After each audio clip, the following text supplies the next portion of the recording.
Hey everyone, we are going to talk about inserting, deleting and restoring table rows in SQL Server 2017. So let's start by creating a brand new query. We are going to create a database first, named sem5_courses. We are going to highlight it and click on execute to run the line of code, and as you can see the database has been created.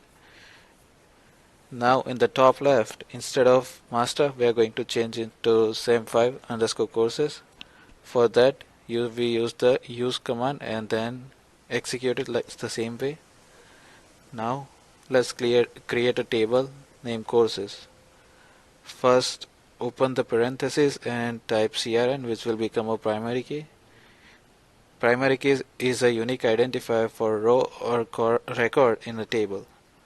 Now the course name, which can be a varchar, which is a variable length string, we will set it to a maximum of 50.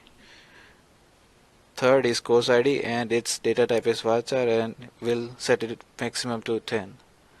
Last is the professor name with varchar data type, and we'll set it for maximum of 50.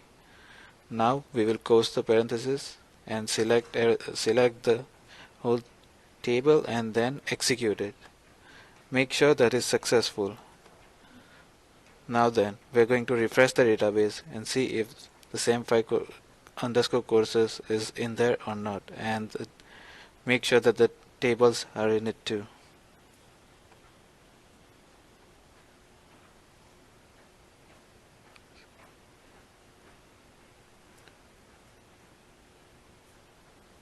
As you can see, the table courses is right there.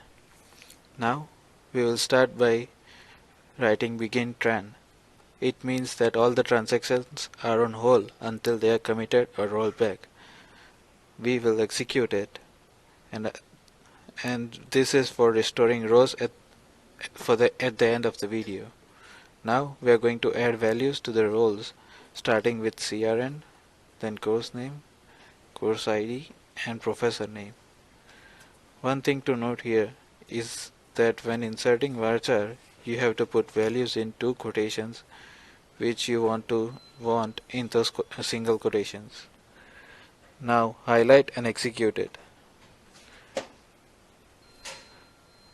Now to see the output, we are going to select star from the courses table and then execute it. As you can see, the details have been displayed below. Now for deleting it, we will write delete from courses table, where the CRN is the primary key, and execute it after. When we execute it, it says in the output line that the one row is affected and it's deleted. We can make sure again by clicking the select command and execute it. As you can see, nothing is displayed here, so it means that the records have been deleted.